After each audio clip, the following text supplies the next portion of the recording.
Well, good evening, everyone, and thank you for your attendance. So I think we'll talk then a little bit about the six perfections.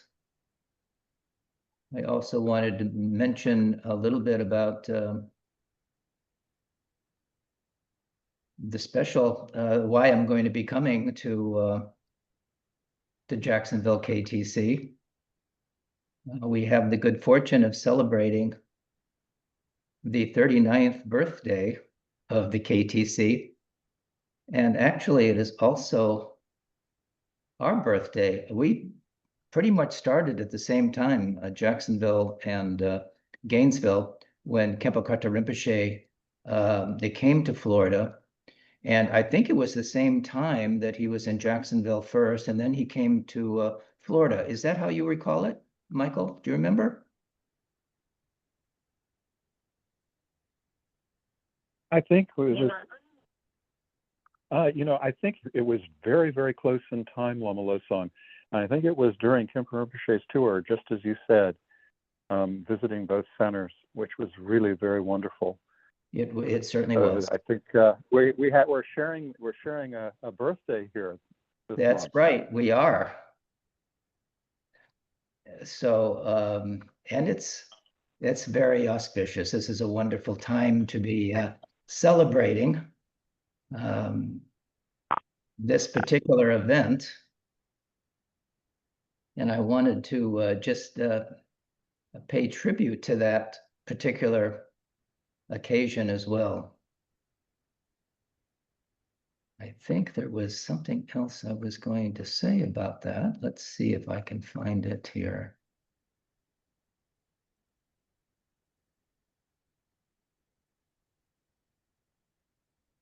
Yeah, well, it's we won't worry about that for now. We'll just go ahead and I hope that those of you who are there at the center tonight and online can come on the Saturday the 19th for that celebration. There's lots of good things planned. And also including a refuge ceremony. What you probably have saw the newsletter that went out. So we'll also be doing a refuge ceremony. And if you have questions about that, you can ask that tonight as well. But that is the first coming onto the path of Buddhism. It's a very special event. And we can talk about that if you like as well. So let's, are there any questions from the reading before I begin speaking about that? Was there anything that came up either from the reading about from Dharma Paths, or I understand you're reading the book,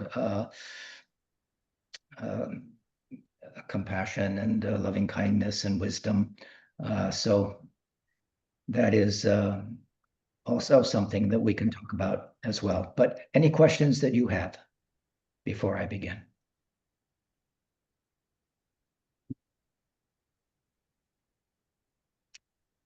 Okay. So the six perfections, cultivating virtue. So Khenpo Rinpoche has gone over that in detail in his book, Dharma Paths. But the six perfections are also called paramitas, the six paramitas, which are central concepts in Mahayana Buddhism. So we have the three vehicles of the Theravada, or sometimes it's again called them the Hinayana, and it's a graduated path of, when we go to school, we start learning the basics, and we continue to progress along the path. So the way the Buddha started out was with the Four Noble Truths, which is the foundation of his teaching, and all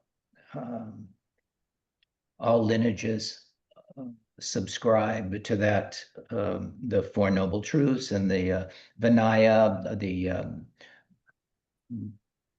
disciplines that go with that. But the six perfections or paramitas are central concept to the Mahayana, the path of the bodhisattvas. And they guide practitioners toward enlightenment by developing qualities that benefit to both themselves and others. And that is the essence of the Bodhisattva path, is to bring all beings to Buddhahood. So they are, and those, as you recall, you're doing the last of the six, wisdom, but they all go together, and we'll talk more about that. And they are generosity, that's usually the first one, ethical conduct, patience, joyful effort, concentration, and wisdom. So each one is a stepping stone for cultivating a compassionate and awakened way of living. And together, these six perfections help us cultivate a life of virtue and compassion. So we all want to be happy, and we don't want to suffer, and that is within our capacity. So cultivating virtue is the way we gain happiness now and in the future. And we avoid suffering by avoiding our unskillful actions and wrongdoing. So this is the way the bodhisattvas tread the path. So these perfections have their roots in early Buddhist teachings, but they are especially central to the Mahayana Buddhism.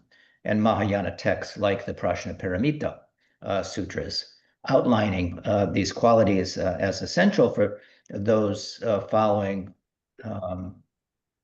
this path of the Mahayana, and people who aspire to attain enlightenment for the benefit of all beings. So over time, these virtues became a cornerstone of the Mahayana practice, guiding practitioners for both personal growth and greater good of all sentient beings. So an important thing to remember is that these perfections aren't meant to be mastered all at one time or in a strict order necessarily.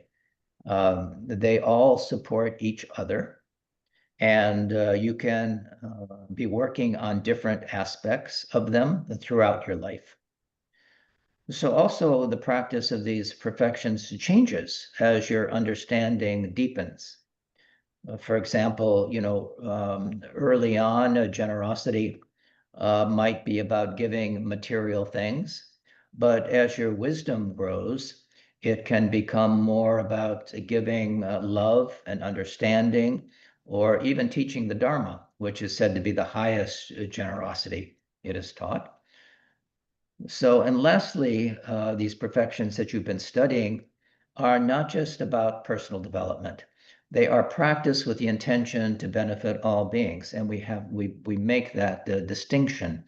So this is key part of the practice. So they're about connecting your personal growth with compassion for others. That is our intention. So one more aspect that we could consider that's valuable to know is that the six perfections are also interdependent. That means that wisdom helps guide generosity, ethical conduct, and the others. So they are not practiced blindly. It's wisdom that brings us the capacity to practice these in a fashion that's beneficial. And each perfection supports others, the others, in creating a balanced and compassionate life. So it's not about perfection necessarily in a literal sense. It's about cultivating these qualities over time with patience and kindness towards yourself. We're not perfect. I mean, we call these perfections, and indeed they are when they're practiced to their full capacity, which is what brings the bodhisattva to complete Buddhahood, is by these perfections, perfect generosity, perfect wisdom. So this isn't done overnight. It's about cultivating these qualities over time with patience and kindness toward yourself, and the journey matters just as much as the destination. So on the path to Buddhahood, which you should really consider this is what Buddhism is about, is to attain the enlightened state of the Buddha, which we can do because we do have Buddha nature. We just have to recognize it and nourish it. And we will definitely be able to achieve that, that destination. But we must remember that practicing the six perfections should be seen as a lifelong journey, right? It's less about achieving some final perfect state, which it will lead to, but more about continuous growth and reflection, which will lead to Buddhahood. And this is the path of the, um, that we strive to practice. It's a path, of joy and humility and compassion. And the focus is on progress. And that makes it really a kind and encouraging way to grow in our practice. So how do we practice the six perfections? Well, first of all, is there any question about anything that I said so far? This should kind of be a review, but if there are particular questions about each of those, we'll go into them in a little more detail. But if I created a little question for you, you can ask it, and anywhere along the way, you can put it in the chat or raise your hand there if you're at the center, and we'll cover those questions. So each perfection can be practiced in daily life in simple yet meaningful ways to help us along. And for generosity, for example, it can be as simple as sharing your time with someone who's sick or who needs help, or a smile can generate a feeling of well-being, both in yourself and certainly for the person that sees that smile. It can breed a feeling of well-being, and it even creates changes in our mind stream. There's a hormone called oxytocin. It's the kind of a feel-good or love hormone. It is naturally produced as a hormone in our body. And when we have love for others, it's naturally produced, and it's the feel-good and quality of a mother with her newborn. It gives her the capacity to really have that loving kindness and compassion for her child. So a smile is more than just a smile. It can create a cascade of internal hormones and neurotransmitters that actually lead to happiness. And, we're going to be talking about the science of happiness when I see you on the 19th, and we'll talk more about those things. But this is what the Buddha taught. So these are for generosity. It can be as simple as the sharing time, a smile, or anything that helps other people in that way. That's generosity. But as we mentioned, the ultimate generosity is actually, as you progress along the path, to give the Dharma. And you may not feel like you have the capacity for that right now, but as you progress along the path and feel confident and comfortable because you have the experience of what the Dharma can do, you can be skillful in creating the understanding and by being generous with your knowledge in that way with others who are suffering, it can help them. So that's just part of generosity, that feeling. Ethical conduct is usually the second one we talk about, and it's about being mindful of your actions, your body, speech, and mind, how you treat others. So it is the cultivation of that ethical conduct, being upright in your speech, in your actions, and even in your thoughts. And patience is the third one that we usually talk about. And you can practice by calmly dealing with the many delays or frustrations that happen in your daily life. That is a phenomenon that occurs pretty much every day in one way or another that requires some patience. And that is the antidote as well to anger. So when we're feeling the frustration that can escalate into anger, or it's also called sometimes forbearance, and we certainly need more of that in our world these days. So that is the demonstration of patience, to be able to practice, calm, serenity, peace. Joyful effort is the fourth, and it is about staying motivated, to do good and to continue your practice, even when you might feel like not doing it, or when it's hard, or we just don't feel like it. It requires some motivation. It requires some diligence. That's the other word for joyful effort, is often diligence. So we do practice in that way. And the fifth is concentration. You can practice mindfulness. Mindfulness is associated with this concentration. Our shamatha practice is an example of that, to tame our mind.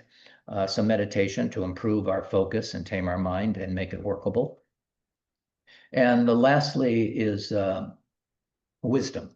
We put it last. It's about reflecting deeply on your experience and learning, but it is very important for all of the six paramitas. The key in practicing these is to just practice small daily actions that build these qualities over time. It's about practice and intention. So you can pick one, for example, and just kind of work on that, whether it's generosity or patience or diligence or concentration. So we do gradually build the capacity. I often use the example of, it's like going to the gym, but this is mental muscle. It's creating this internal capacity to deal with adversity or other kinds of things that face us. So we are all faced, with situations that life imposes upon us. And the question is, at the heart of all philosophies, and determines our actions we take, is, what kind of a person do we want to be? And if we're following the Buddhist path and we wish to attain what the Buddha attained, which is our natural birthright at having Buddha nature, we practice this. We endeavor to cultivate virtuous qualities. You've those of you who have read the book, I return again to the three primary principles taught by the Buddha in cultivating the mind of enlightenment. And simply put, these are the first, to cultivate a virtue in abundance. And this is the way we do that, through practicing the six paramitas, or the six virtues, and to avoid doing harm to oneself and others, wrongdoing in general, which just leads to more suffering. And then, to completely tame your mind. That is through meditation and taming the mind.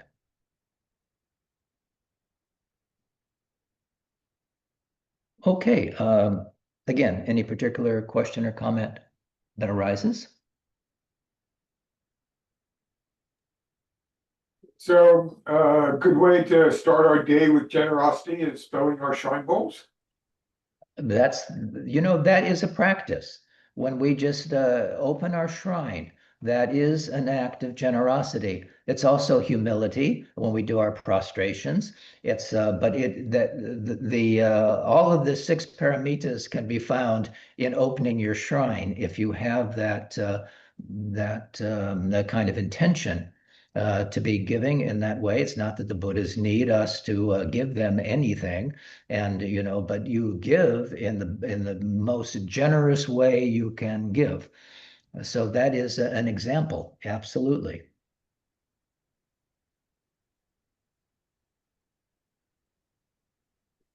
Yeah, so on the path to enlightenment, we endeavor, to practice and apply the skillful methods taught by the sages. down through the ages, and they all speak of developing, the kind of life we want through perseverance and self-cultivation. So we'll focus on a very practical, deliberate, and intentional method, to practice and develop, what is known as the six perfections, also called the six paramitas. Lama, we have a question. Yes. Lama, a quick question. In the morning when I'm doing a meditation, I noticed it's a recent thing. My mind seems more wild than ever. I don't know if it's because I'm focusing and meditating more than ever and that I'm just noticing these things finally, or if it's outside forces, or it's just the manifestation of the kleshas that I have. I just find it interesting that recently now I've taken my vows and I'm meditating much more, that this is happening. Is this a normal thing, or is there any advice you can offer? It's very normal. It is very normal. And it is, as you say, we are seeing those kleshas. In the past, your mind has been just as wild, but you haven't seen it in the same kind of way. Now you're becoming more mindful and are seeing just how wild it is. And that's very common. And people say, well, I'm worse than ever. I can't meditate. The more I do this, the worse I get. No, not really. What you're seeing is how wild it is. And there's lots of examples of that when we look at the shamatha and the 9 levels of shamatha, how we begin. Sometimes there's the different levels of practice. And that is in the early stages, when you do more meditation and the deeper you go, you are going to hit places that sometimes the meditation is good, sometimes it's so good by a certain standard. But I would refrain from having an expectation about what it should be, and just rest in whatever the object of your meditation is, if it's the breath, or it's with object or without object. But just go back again and again, and don't follow the thought. And and again, this requires patience and loving kindness towards yourself. But you are on the right track. And the fact that it seems like your mind is wilder than ever, is really, that's the first sign of the benefit of meditation. You get to see that. Not a problem. Don't make it a problem. Just continue to sit with the awareness of that, and don't follow the thoughts again, and again. Bring it back to whatever that focus of meditation is, to anchor your mind with the breath. That generally is the way we do it, but there's lots of different focal points for the mind to attend to, and we want to stay with that particular object of meditation. Does that answer your question? Very much so. Thank you. Yeah.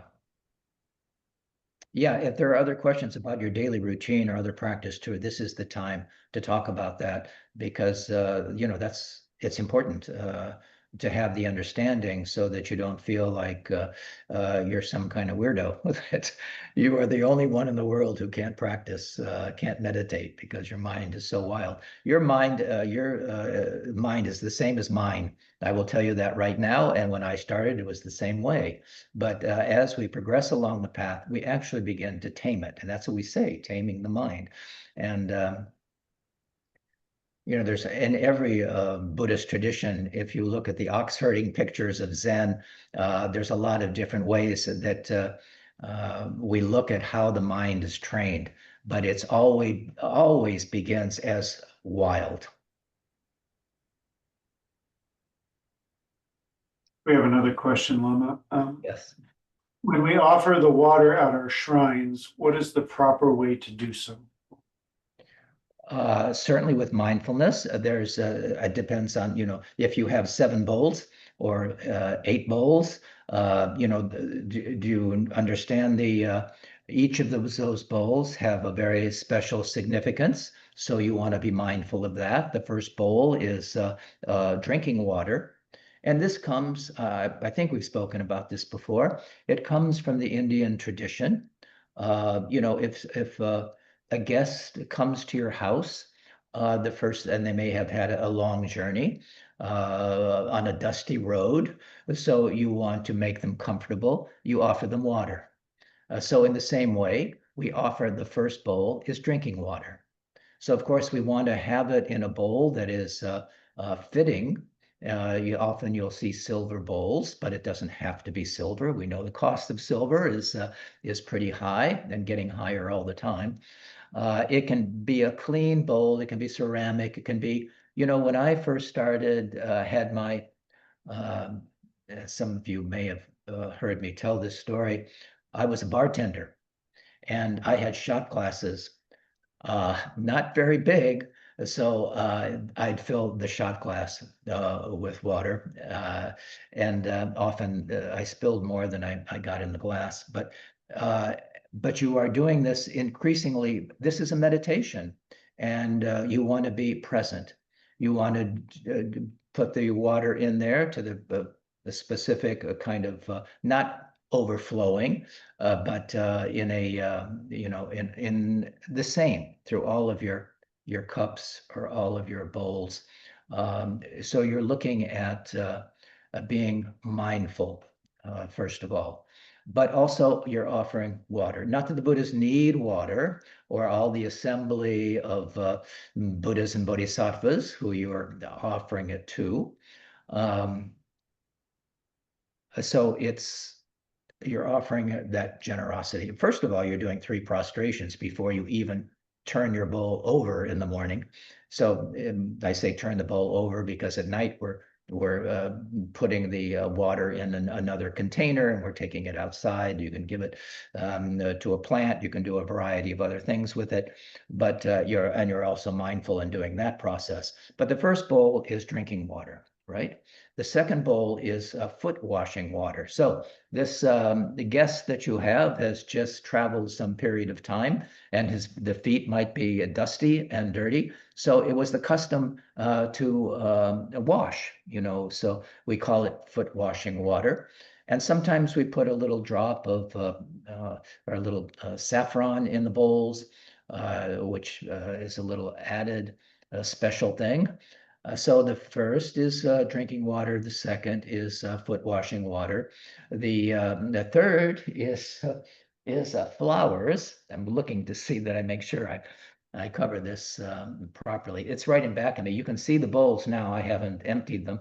So the first one is on my right here, and there's 2 bowls with water, and the third is an image of a flower. The fourth is incense. The fifth is the light. And the sixth is perfume water. The seventh is food. It can be a torma. The next to that is a torma that I make in the morning for my offering. I actually make a torma of oatmeal and butter and those kinds of things. And the last one, wherever that might be here, let's see, is sound, and there's a little conch in there. So these are the offerings we make, and we make it to all the Buddhas and Bodhisattvas as an offering, a gesture of dedication, and it's certainly more for our benefit than it is for theirs. It cultivates that idea of patience. And the next thing that you see is a large mandala offering. And that is also on the shrine. So did I get lost in that question? Did that answer your question? I'm not sure. I think you answered that, Lama, because we were starting with the water. Yes, Zach said thank you. Yes. Okay, very good. And if you can imagine when you're filling your water bowl, that it's worlds of fresh drinking water, because you're offering more than just the water you're pouring into the bowl. You're offering the mental aspiration, so which can be as big as you can make it.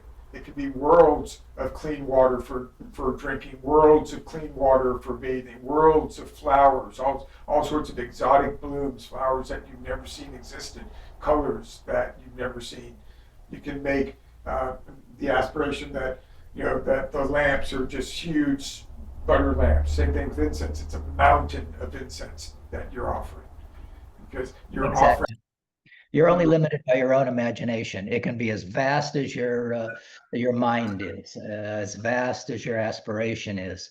So thank you, Jump. So that is certainly true. It's more than possibly just this little bowl or my little shot glass full. That represents oceans of pure water, and all of these other things that go with it, mountains of incense, flowers from the vast cosmos, and myriad worlds. It's you're really not limited at all.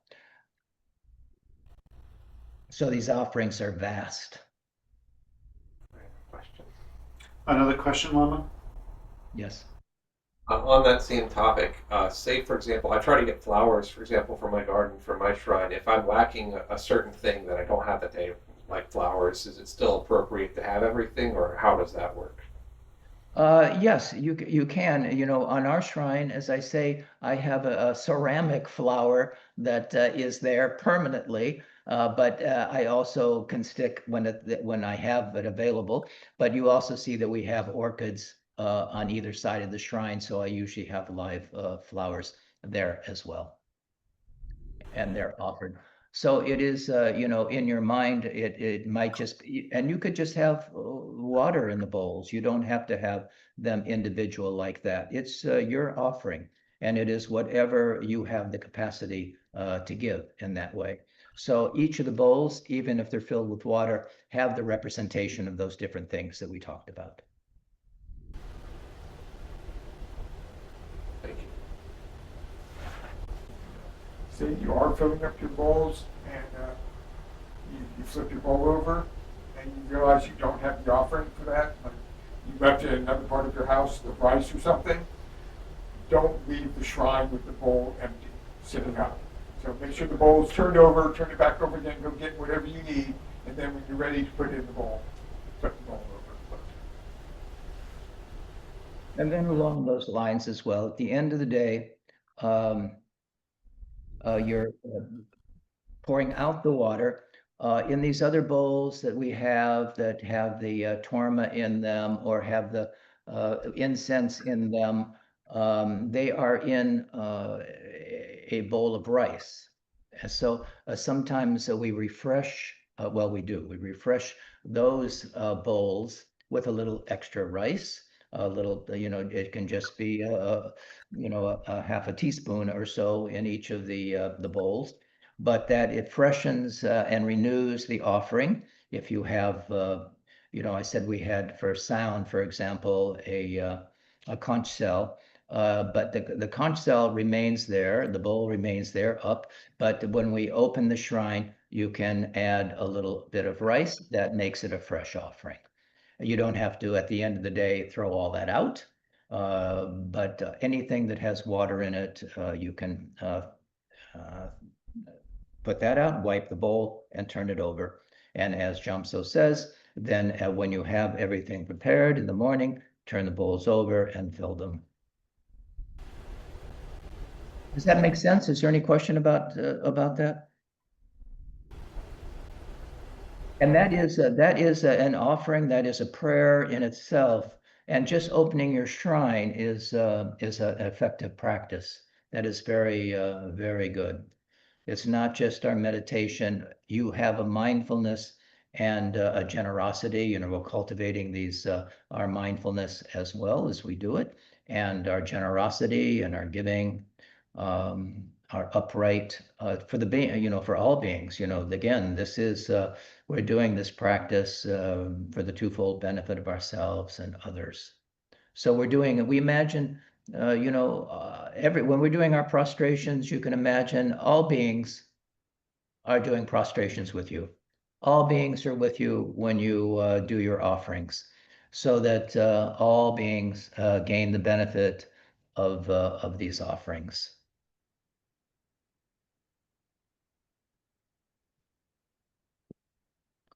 Yeah, this is a practice that cultivates a lot of merit. Just doing your morning routine of opening your shrine.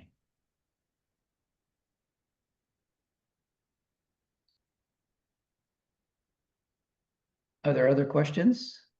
Hopefully we answered that question sufficiently.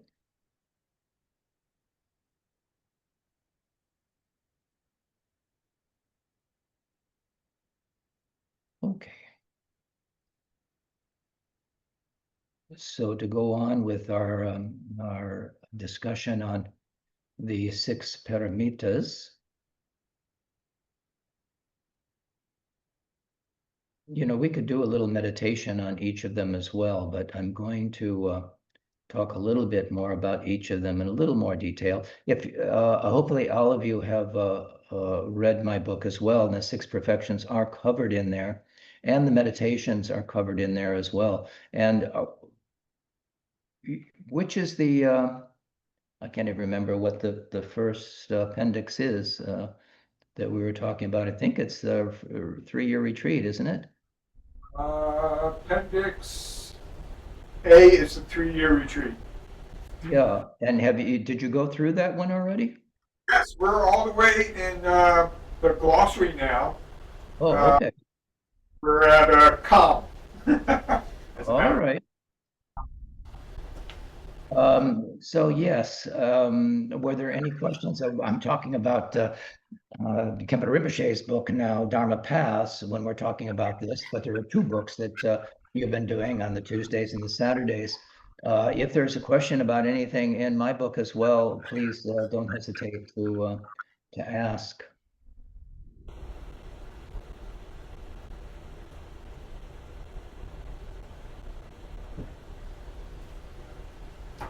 People usually have lots of questions about the 3-year retreat, but it's a big mystery. We don't have really anything to compare it to in our culture.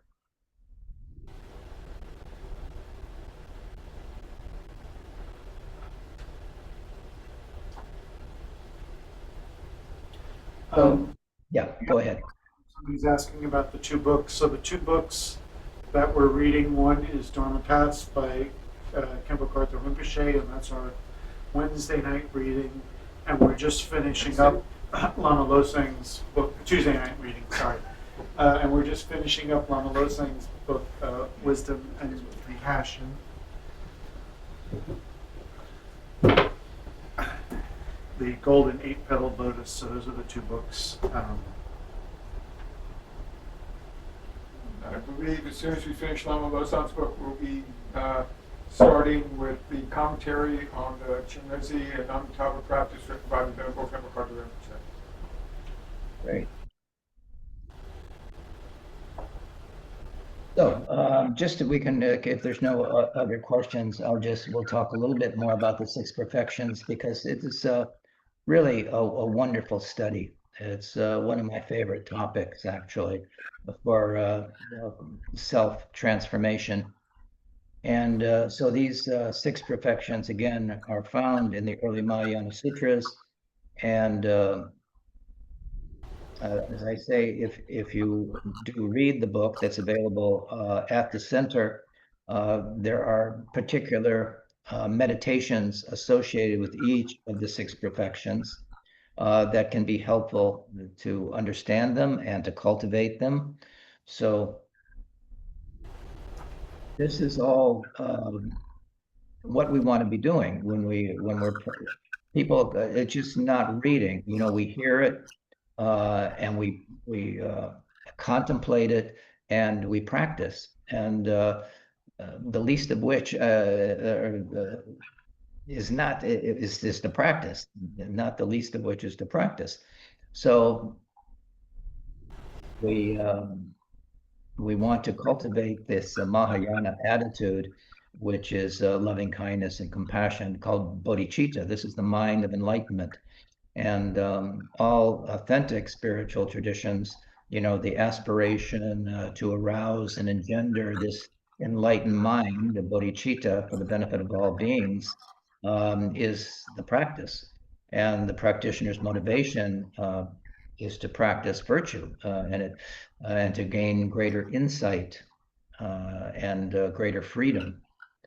So, I mean, we are shaped by so many things, as I said in the book, that, different factors as we grow our sense of who we are, our genetics, our parents, family, social, economic, and many other forces impact and shape our identity. However, these, as it is said, do not influence us as strongly as the deliberate choices that we make for ourselves. And these conscious decisions made every day over time are instrumental, in cultivating our moral character. So we are continually building our character for better or worse. And this even influences our health and well-being.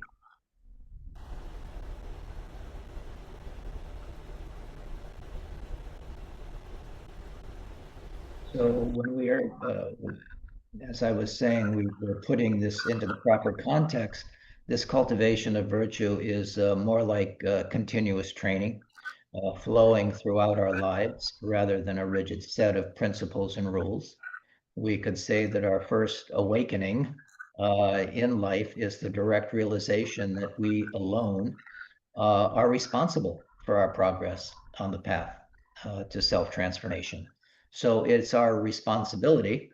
No one can do it for us. And it is at this moment that we actually begin to generate the thought of self-cultivation.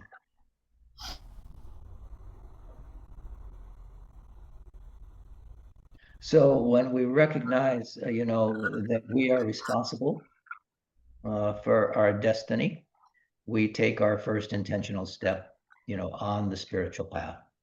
Prior to this, we're like a leaf blown in the wind, without a guiding principle for our day-to-day activities. So this view of engendering the thought of enlightenment opens us to heightened mindfulness and awareness and keeps us on track. And I often compare this, many of us will want to maintain our physical fitness. So we go to the gym and pay attention to our diet and sleep and exercise, that kind of thing. But in cultivating our character and moral fitness, we also need to concentrate on certain behaviors to succeed at either of these pursuits. For a prolonged period, we need a joyful and diligent attitude, whether we're working out for our physical body, but even more important is our mind. Can you see how that is very important? The mind leads our actions. Everything starts with our mind and our view about the nature of reality.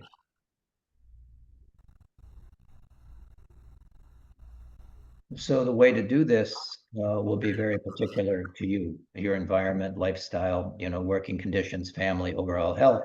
We're all different. As I say, there's no one in the world like you. You are unique in all the world. No one like you now, nor has there ever been, nor will there ever be a person like you. The causes and conditions that produce this situation for you is very individual. And since beginningless time, we've been wandering in samsara. We've been creating karmic seeds that are being ripened even now. And so these causes and conditions that brought you into this world and set the stage for your development are unique to you. And therefore, how you navigate the various experiences in your life will be your responsibility that requires mindfulness and attention. It's not what happens on the exterior or in the world. It's your response to it that creates the karmic seeds that will ripen. Do you understand what I mean when I say that? Hopefully, yes. Yes. As I was saying, we come in this world with our own set of preceding causes and conditions, strengths and weaknesses. hopes and fears to be worked through. And following the six perfections, is the guiding light, illuminating every step along the path.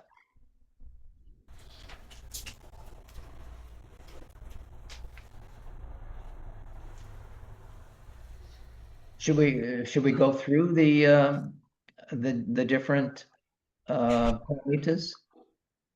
That would be nice. You know, Lama, and you mentioned the meditation. I'm not sure if you've gone over those on a Wednesday evening before. That would be nice. Okay, yes, we can do that. So just to begin, the first one, it is said that generosity is probably easier for us than sometimes the others as we start out.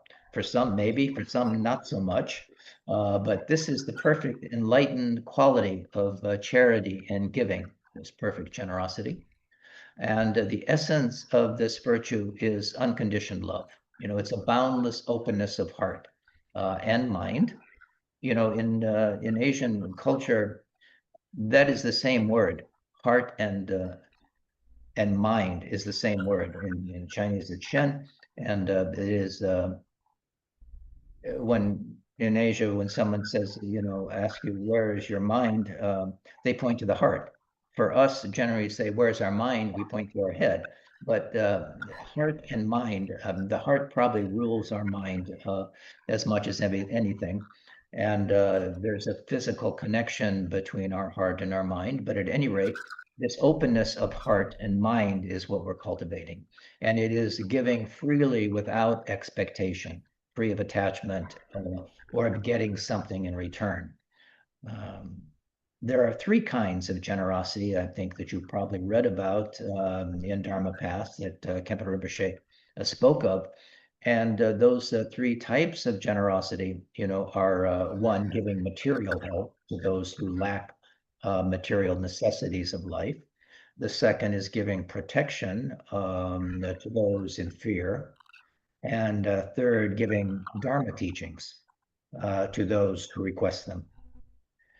So the giving of material help can include, charity of all kinds to the homeless, the friends in need, famine or disaster victims. We don't have to look far to see people who need help, and organizations that feed the poor or support animal shelters.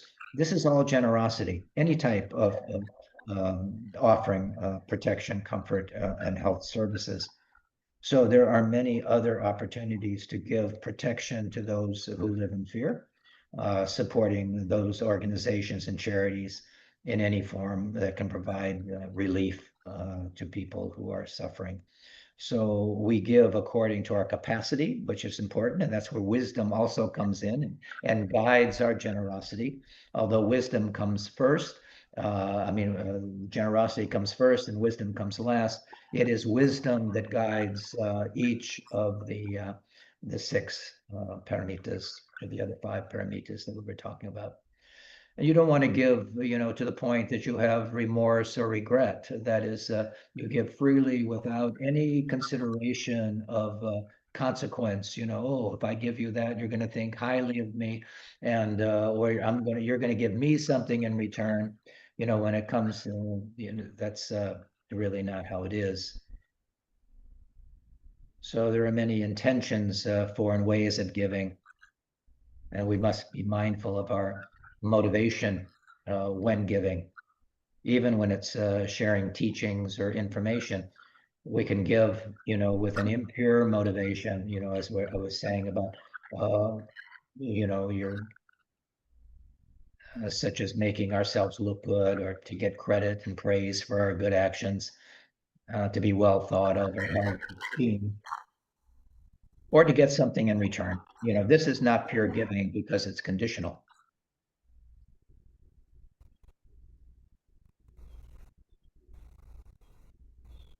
So being mindful also of what we give is important. It's the result is also good to reflect upon.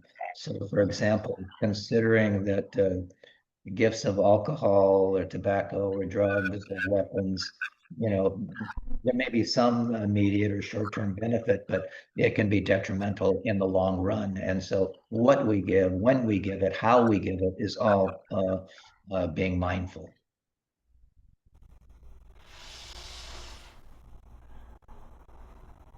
So giving is the most essential preliminary steps of our practice, and that is why it comes first.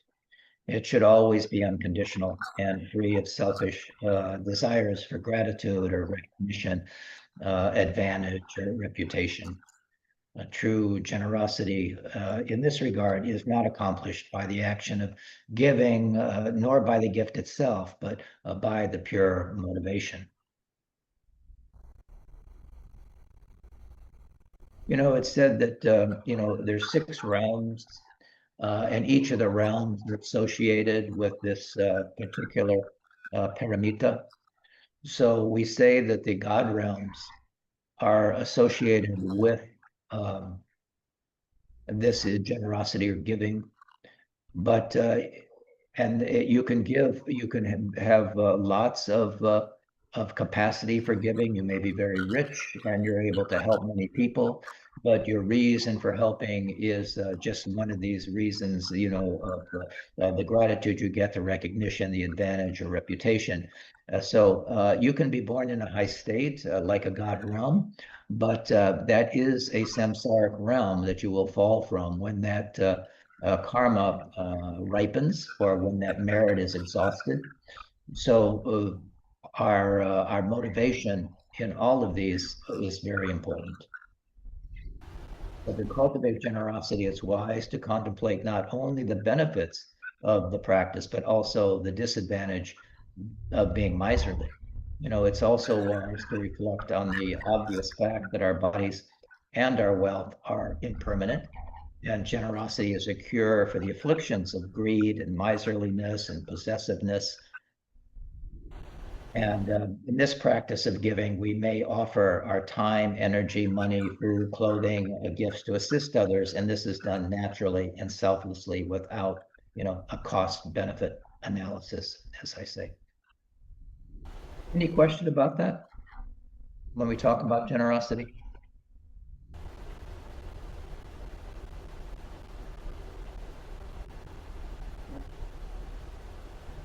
Lama, if we've given and we realize later on or in the moment that we've have attachment to the gift, what is the proper I don't know, what should we do at that one the moment we recognize that we're like, oh, here I am grasping again. Here I am. Yeah, well, that is the time to do it freely and check your greed, your attachment, and that is just another thing that has to be overcome. But we don't want to give it in the first place if we know that we've gone beyond our capacity to give. And we can have a capacity to give until we've reached the extent of this paramita. And there are bodhisattvas as Shakyamuni Buddha in his before he became Buddha threw himself into the lion's den, so to speak, and gave himself to the tigers. So they were hungry, and he gave himself so that they would be satisfied. There are lots of examples of people of bodhisattvas cutting flesh or giving an eye or doing those kinds of things because they had no attachment whatsoever to their personal things. And needless to say, money was, it was a custom, to give gold for teachings. It was considered so people would give an amount of gold to their teacher to have teachings or give the special things, and they had no need for it. They'd throw it away, and so once it's given, you don't we don't worry about it any longer. They can do whatever they want with it. It's no longer yours to possess. So that's a very interesting thing. We give something and maybe they give it away and we think, oh, how could they do that? That was a very nice thing. I wanted them to have it. And we go through all kinds of turmoil around what they do with it then. But once you give it, and you've done it out of that sincere wish to be a benefit, then they're doing with it whatever they choose. It is no longer yours to worry about. So we get to practice, and we get to see, just how generous, or lack thereof we are. And the giving of things may really bring it out, just how much generosity we have. But we don't want to exceed the bounds, of our capacity. We don't want to have that regret or remorse. So be mindful. That's part of being mindful in the giving. We don't want to give everything. I mean, obviously, we need certain things in this world, our own sustenance and well-being. So that is where the wisdom comes in. So we both have to cultivate generosity and wisdom to do it properly. So a generosity meditation, did that answer your question, Mike?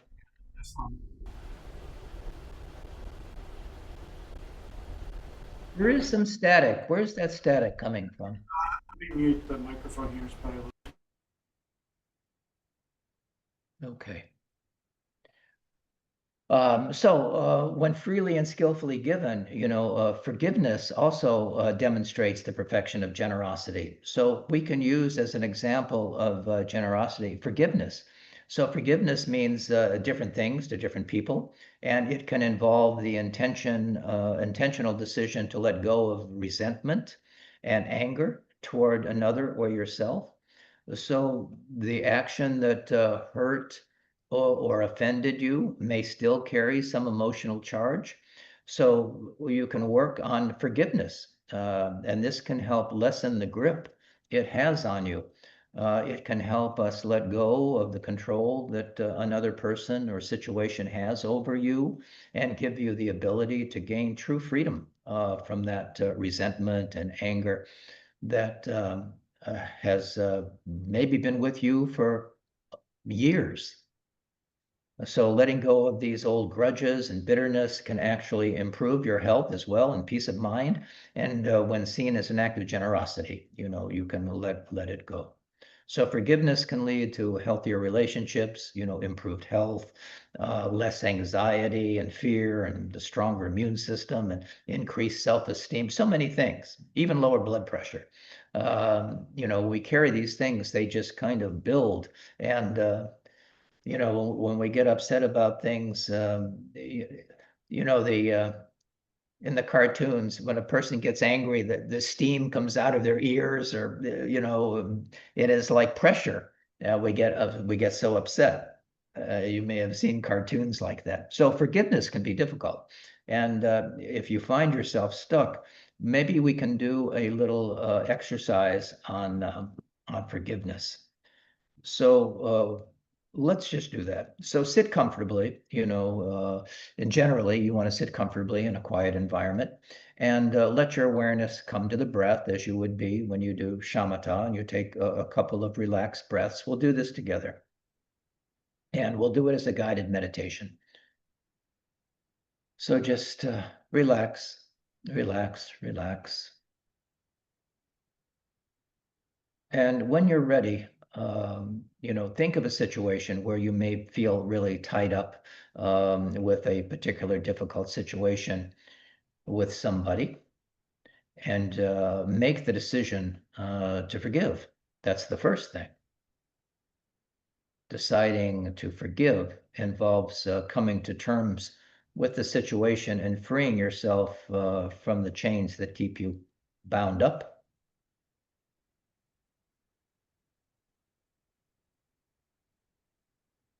What you will be doing as you forgive is generously extending an act of love toward the person who has hurt you or offended you in some way. And when we offer this love, we deliberately reduce the resentment and persistent ill will toward this person, again, that we may have carried for a long, long time. And instead, we offer them kindness, respect, generosity, and love. This is somewhat like a Tonglen in that way, sending and receiving.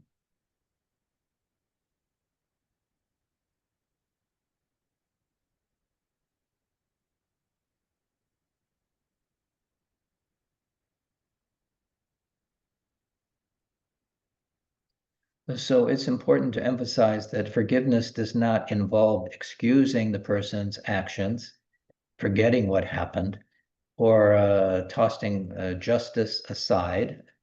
It's an opportunity to develop our loving kindness, compassion, and to free ourselves from the chains of that attachment to that situation.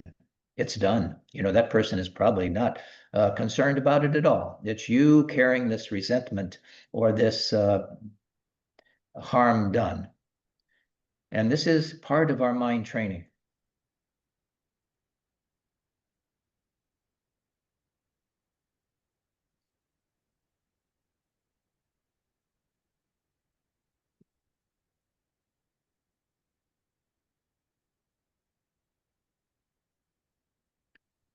So again, we'll run through some guidelines for the tranquility meditation. Remember, as with all our meditations, we begin by generating bodhicitta. So first of all, we really offer our practice for the benefit of all beings. So again, we begin with finding a quiet place. We take a comfortable seat. Always begin with taking a few breaths as when we're doing tranquility meditation, settle your mind and relax. And then we start with the question, you ask yourself this question about the person who has hurt you. Do you know what life was like for that person growing up, or what it was like for them now? We may not be aware of the difficulties they may have had growing up or recently. Some people have had difficulty handling stress and act out of the fear or confusion. And there are always causes and conditions that influence behavior. So these questions, we address these. They're not meant to excuse or condone, but rather to better understand another person's pain and what makes them vulnerable or stressed, and what may have been the conditions leading to that situation.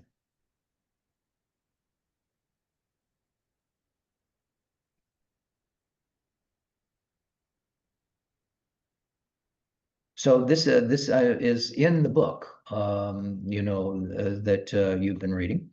So you can always, if you don't have the book, you can always get it there at the center. But be aware of the thoughts and feelings that may be arising, and let them dissolve into emptiness. Naturally, they'll be self-liberated, just like any thought as you're doing your shamatha meditation.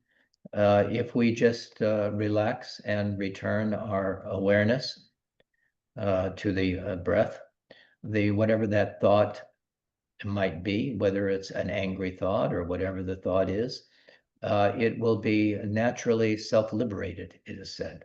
It will just dissolve into emptiness because it is nothing. It arises out of nothing, and it just returns to emptiness, like clouds in a spacious sky. Our mind is like space, and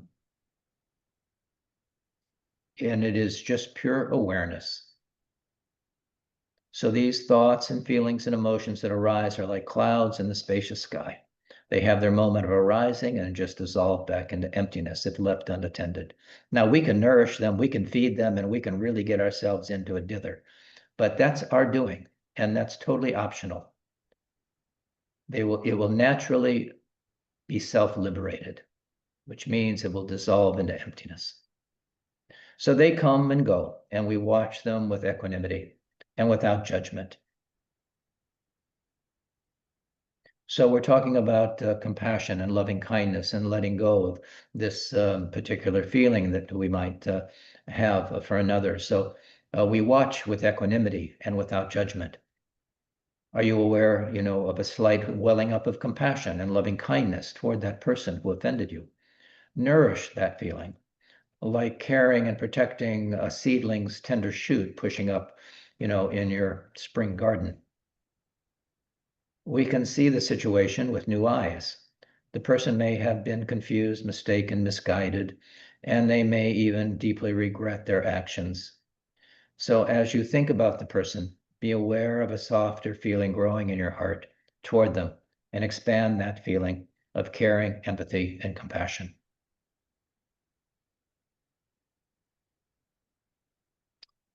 And after you have done that and feel that arising of actually loving kindness and compassion, freeing yourself of the chains of attachment to that situation, we dedicate the merit of the meditation for the benefit of all beings and to help them find the generous heart of forgiveness as well. And all beings who have had this experience, which is pretty much everybody, can relate to that kind of situation. So we wish all of them to have a generous heart, the generous heart of forgiveness. So that would be our first meditation around generosity, the first paramita. And the second paramita, as we said, is perfect ethics or morality. And this is the enlightened quality of virtuous and ethical behavior, morality, self-discipline, personal integrity, honor, and harmlessness. We wish not to harm anybody. And the essence of this virtue is that through our love and compassion, we do not harm others with our thoughts, our speech, our actions. And practicing the perfection of ethics is being mindful and refraining from the 10 non-virtuous actions that are grouped into the similar types, the 4 of speech, telling lies, slandering others, gossiping, using harsh speech and swearing, and the 3 non-virtues of body, which are killing, stealing, and sexual misconduct, and the 3 of mind, which include craving and attachment, wishing to harm others, and holding wrong views.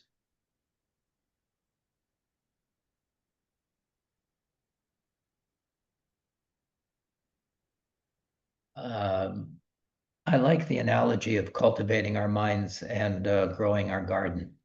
We must do 2 things in the garden. We prepare the ground and plant the flowers or seeds of the flowers or plants that we wish to cultivate and give them what they need to grow strong. And we also uproot and pull out the weeds that can overcome and compete with our desired harvest. So likewise, the cultivation of morality and ethics includes nurturing good qualities as well as uprooting the negative behaviors. We continue to develop our loving kindness and compassion for others, as well as not harming them and trying to expand our goodwill toward all beings. So when our mind is free from negative emotions, it naturally becomes tranquil and focused and relaxed and at ease, and our loving kindness and compassion will naturally arise. It is unlikely that we can practice pure morality in all things at the beginning of our practice. However, we can develop these good qualities and refrain from expressing our negative emotions. Again, we're developing mental muscle in our practice. We have to see the kleshas that really obscure our seeing clearly and that contribute to negative emotions. And as they arise, we can immediately uproot them, like taking out the weeds of the garden. So these guidelines are in no way meant to be, again, a burden or restriction on our freedom. We follow these precepts so we can enjoy greater freedom, happiness, and security in our lives, because through our virtuous behavior, we are no longer creating conditions for suffering in the future. And we will come to realize that unethical behavior is always a cause of suffering and unhappiness.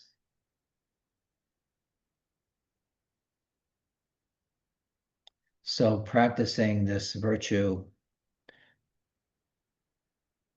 paramita of ethics, we are free of negativity, and we are at ease and naturally confident and happy because we're not carrying any underlying sense of guilt or remorse. We have nothing to hide. We're maintaining our integrity and uprightness, moral conduct. And this is a cause of goodness and of happiness and ultimate freedom. Any question about the second paramita, ethics, upright morality? And we'll do a meditation on that as well. We'll see how far we can get with the meditations. I doubt that we'll be able to do all of the paramitas. Maybe we can pick them up next time as well if there's an interest. But we can do one more with the ethics, or we can maybe do patience as well. So I will go on to patience. Any question about anything so far? Anything that we've talked about? Anything about the first meditation that we did on generosity and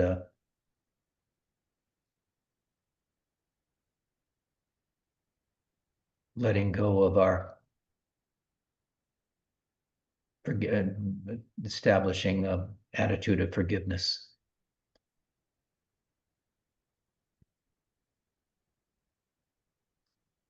Patience is probably one of the most important of the paramitas for our time. Right now, we see this is the enlightened realization of tolerance and forbearance and acceptance. Its essence is the strength of mind and heart that enables us to face life's challenges and difficulties without losing our composure and inner tranquility. We can't accomplish anything without patience. The ability to endure and to have forbearance is critical to our practice. We have the capacity to remain loving and compassionate, even in the face of aggression and conflict. Practicing patience gives us a real great inner strength and the courage to face difficult situations. We are less likely to get upset when things don't go our way and less likely to act badly toward others by cultivating this patience. And it creates a little space for equanimity and an opportunity to disengage and take a breath before responding to a difficult situation. Lama, we have a question in the chat, and I think it refers back a little bit to the meditation on forgiveness and generosity. If we find ourselves struggling still, should we repeat the practice? Oh, absolutely. Yes, absolutely. Repeat it until you have neutralized it and brought it to some pacification. Yes. And it may take more than one sitting to do that. Absolutely right. So good point. Thanks for bringing that up. Some situations we've been cultivating this feeling for, it can be years, as I was saying, and it may not happen in one sitting. But we begin to cultivate that feeling of compassion and loving kindness and start to put ourselves in their shoes for a bit. We don't know, as we were saying, what their situation was in that at that particular time that created that circumstance, and to give them a little bit of the benefit of the doubt and open up our hearts to loving kindness and compassion. So yes, we continue to do that until we can actually feel that. In the beginning, we may be faking it until we make it. It says fake it till you make it. So there's nothing wrong with that. We want to continue to practice that quality of generosity and certainly forgiveness.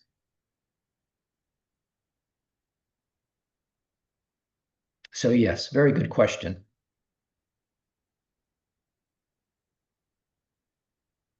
Hopefully that answered the question. Yes. So patience also can be called forbearance and gives us the capacity for forgiveness again and to accept suffering. It prevents us from getting angry if, as I was saying, patience is the antidote to to anger as well. It prevents us from getting angry if someone mistreats us, which usually only aggravates the situation. And we can use a similar meditation, if, to deal with our anger. It prevents us from getting angry if someone mistreats us, which usually only aggravates the situation. And instead, mindlessly reacting, we realize that the person giving us this difficult time is suffering and out of control. So the natural uprising of compassion, when we see a person angry or coming at us shouting and with a furrowed brow and a loud voice, it creates the conditions for compassion toward that individual. And we don't have to behave in a same aggressive or unskillful way. We remain calm, and hopefully in that way we are able to diffuse the situation so it can be resolved calmly. And we do our best to embrace adversity and insult and distress and wrongs of others with patience and tolerance, free of resentment and irritation and emotional reactivity. This is the essence of the Bodhisattva's activity, and action. To restrain restrain ourselves from the acting in an aggressive kind of way. It's not really restraint. I mean, we're not really pushing anger down. We're seeing it in a different way. We're having compassion for that individual because we see their suffering expressed in this negative emotion. And inevitably, they're creating suffering for themselves. It doesn't have to be suffering for you. You can respond to this with loving kindness and compassion. You don't have to generate that same feeling in yourself. In practicing this virtue, we never give up or abandon others. We help them cross over the sea of suffering, and we maintain our inner peace and maintain calmness and equanimity. That's key.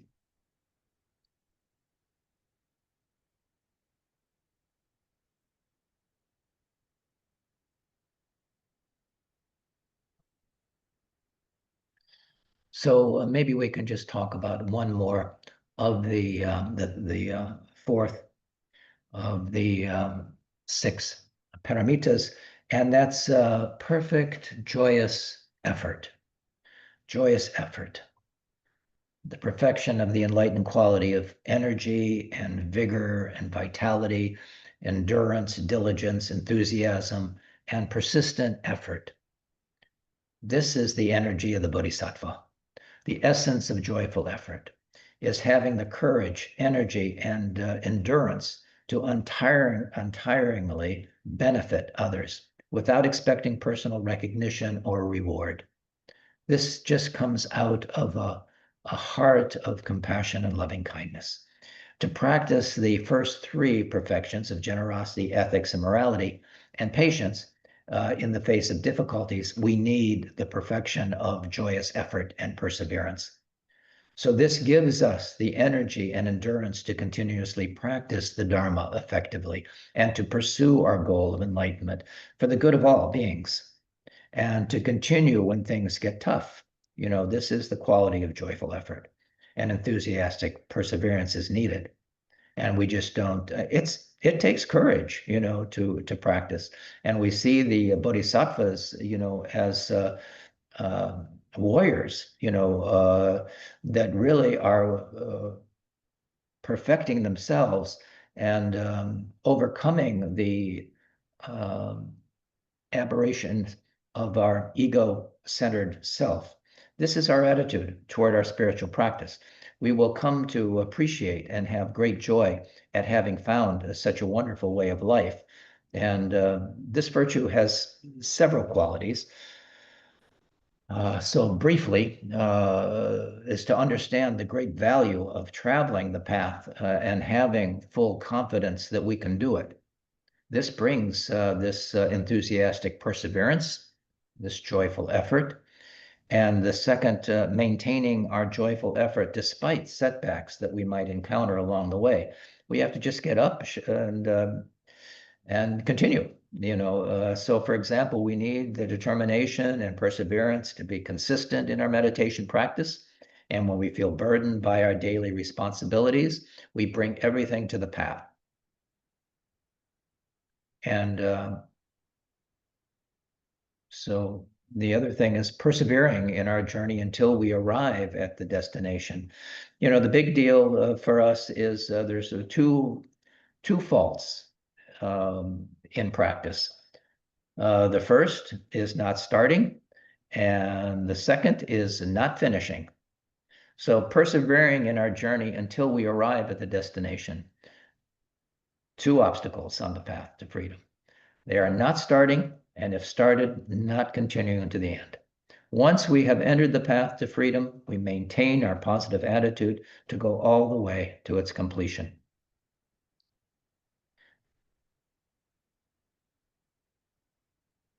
So this really gives us a strong will. When we practice in this way of diligence and perseverance, we also cultivate this a strong and healthy mind. This is a joyous effort and gives us a great determination for achieving any of our goals. They can be spiritual or worldly, but even when facing obstacles or problems, you know, not giving up is essential to the success of any endeavor that we encounter. So we are developing our mental muscle, as I said earlier. Lama, we have a comment in the chat.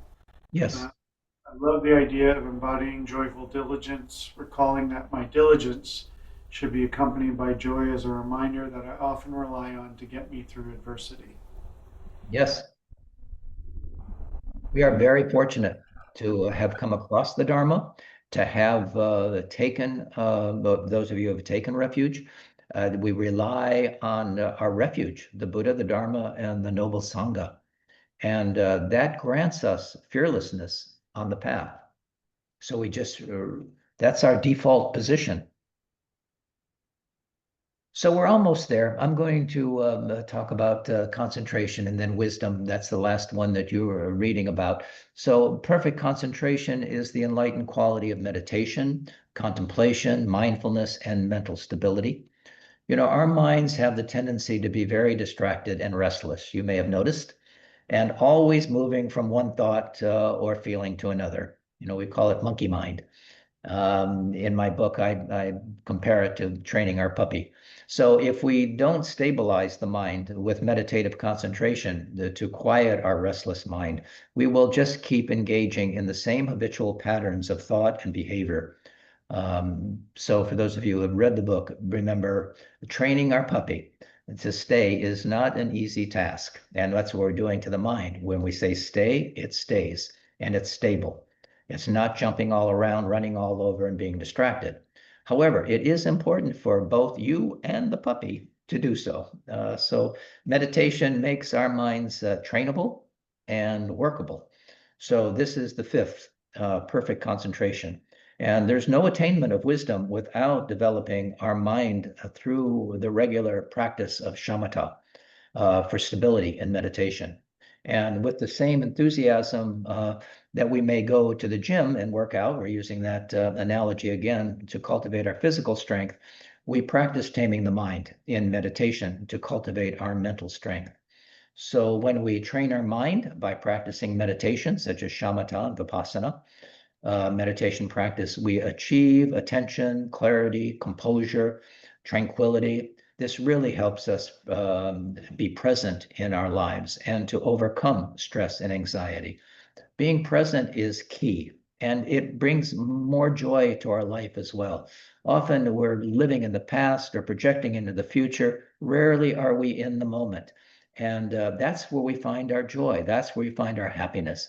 Our morning coffee or a nice meal or a nice piece of music, to be able to enjoy that, to be present and with it, and with our friends, you know, instead of being distracted by all of our worries, concerns. You know, when we think about the past with anxiety and stress, you know, there's nothing we can do about the past. It's gone. We can't recreate it. And the future is not going to be whatever you think it's going to be. It is not happening.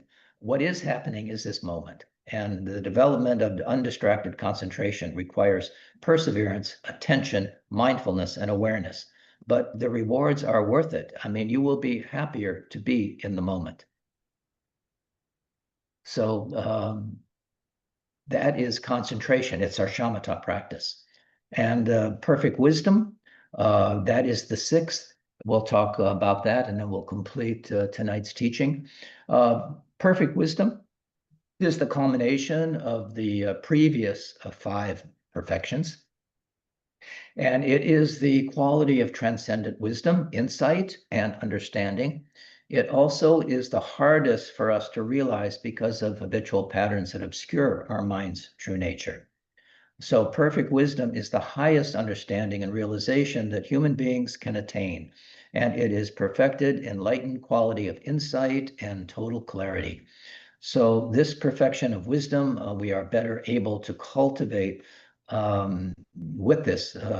We are able to cultivate the other five perfections: generosity, ethics, or morality, patience, joyous effort, and concentration. And it is this awakened wisdom that realizes the interdependent nature of all things. And we see the essential nature of reality and the profound lucidity of our own mind. So our perception soars beyond any elusive or deceptive veils of material existence, and we're cultivating the qualities, letting go of our ego attachment and dissolve all of our dualistic concepts with this insight, understanding emptiness, understanding interdependence. And while practicing the first five virtues to develop wisdom, we are also practicing wisdom by letting go of our ego clinging and self-absorption. This is the essence of wisdom, and it's the last of the paramitas.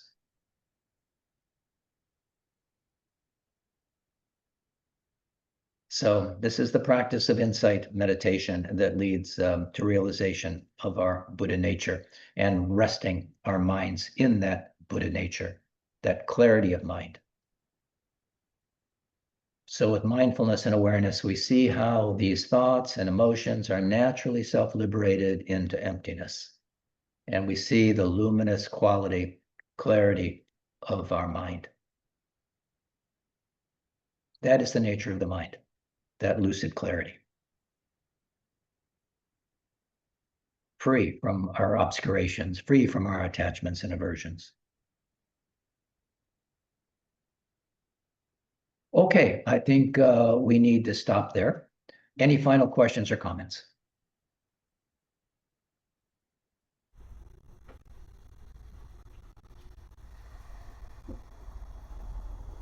Thank you, Lama. Okay, my pleasure. We will dedicate the merit. So, and after your practice, always good to dedicate the merit. So at this moment, for all the peoples and nations of the earth, may not even the names disease, famine, war, and suffering be heard. Rather, may pure conduct, merit, wealth, and prosperity increase, and may supreme good fortune and well-being arise in the minds of beings. We dedicate this merit. Thank you, everyone, for your attention, and do practice and continue your reading and the meditation. And I look forward to seeing you on the 19th. Thank you so much, Lama, for being with us this evening. Just a brief announcement. We do have a special raffle that we're doing as a fundraiser on July 19th, and I put a link in the chat. There are some really beautiful items in there. A mala that was blessed by Khenpo Kartha Rinpoche, a statue that was consecrated and blessed by Khenpo Ujin, a beautiful wood-carved Buddha, prayer wheel, and also one of the solar-powered lotus flowers that does the chants. So you can fill out the Google Doc and make an offering via our website if you'd like to sign up for the raffle that Lama will hopefully help us pull names from on July 19th. So Sounds like fun. I look forward to it. we look forward to seeing you too, Lama. Thank you for everything this evening.